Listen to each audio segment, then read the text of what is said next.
is now to discuss these comments Giovanni Reyna came out with, post the 2022 World Cup fiasco.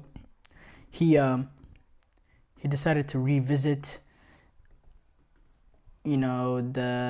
that situation, and interesting comments from him regarding what went wrong really, and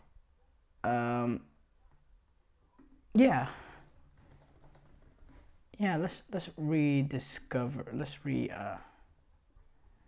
re-talk about it. So it's obvious what happened. He started off the first game, he didn't play, he didn't get a single minute against the Wales national team. Despite in that second half, we had a brilliant first half, and then in that second half, we really suffered.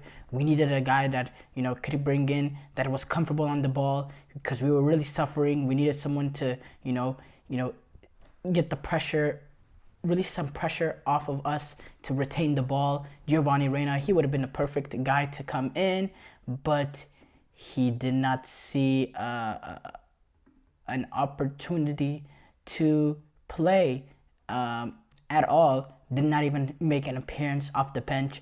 Instead, we brought in the likes of guys like Jordan Morris, DeAndre Yedlin, Kellen Acosta, Brendan Aronson, Haji Wright. But no, Giovanni Reyna did not come in. And, it was in that moment we were all very frustrated. There's no denying that. He did come in. He made a late cameo against England.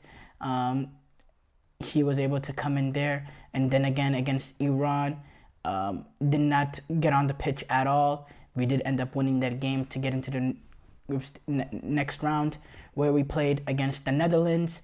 And then we brought him on to start off the second half against the Netherlands, and we played him in a false nine, a position that we've never really tried, because Jesus Ferreira was god-awful that first half, never should have started that game.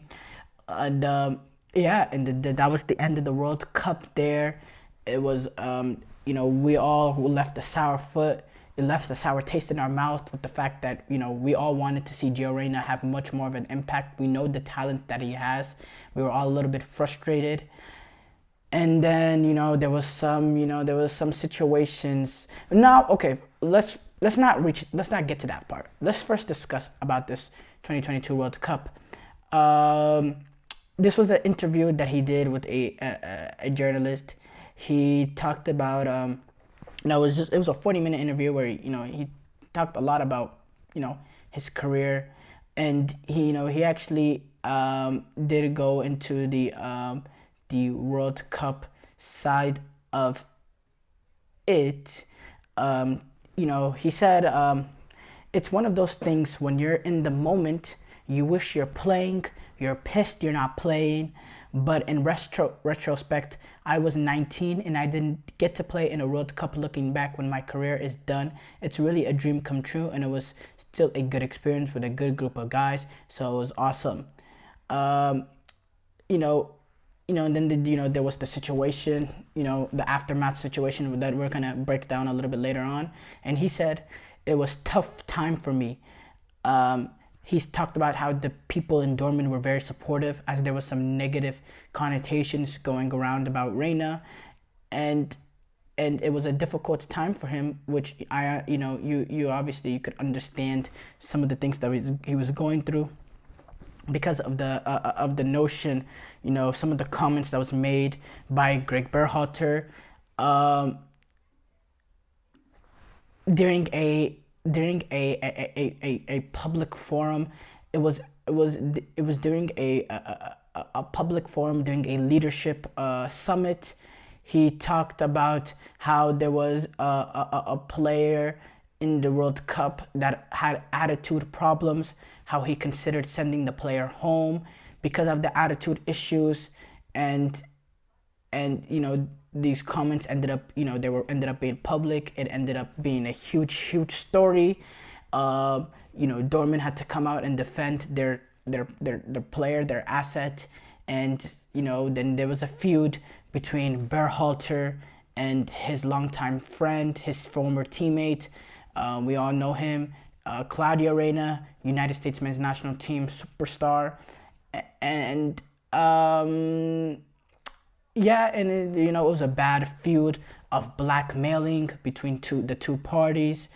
Even the mom of Gio Reyna got involved because she actually was friends with Greg Berhalter's wife. That they were threatened to blackmail a situation that happened to them. Just a really ugly scene there, and that led to a pretty dark time for Gio Reyna and a dark time for Berhalter. I do think Berhalter, it was, I feel bad not only for Giovanni Reyna in this situation, or not only for Greg Berhalter in this situation, but Giovanni Reyna. I think for both of them, it was a rough time for them because, both of them didn't really deserve what was going to. I think there was a clear, there's a clear wrong in this, and that is, the Reynas and the Claudia Reyna and the mom and all that. I think the way that they handled it was childish, and it was youth soccer. It felt like a youth soccer thing. But I think, as far as that, it's clear that the relationship, I guess, is semi-repaired.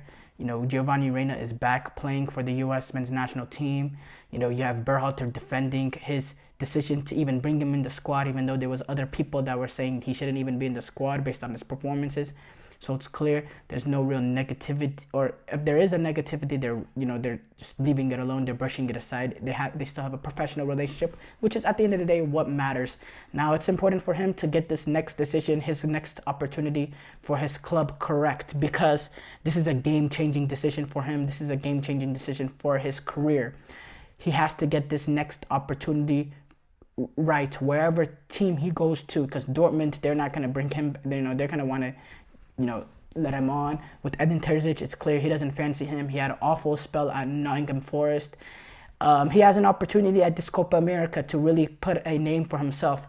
You've seen these international tournaments, they really provide a platform for these clubs to really tune in on a player and, to really show the value of Giovanni Reyna and what he can provide, the asset that he could be. So it's imperative for him to have a huge Copa America to get on the radars of some of these clubs, because his next move is a crucial move, and he needs to get into a club, get into the right space for him to continue to play football, to continue to stay healthy, to continue to get minutes at a high level so he can develop, because at the end of the day, the development is what most important with Giovanni Reyna at this age. He has to get more comfortable. He just needs more reps. He just needs more time playing against the elite of the elite. And it's imperative for him to have a brilliant Copa America to really raise the platform for him entering the following season. So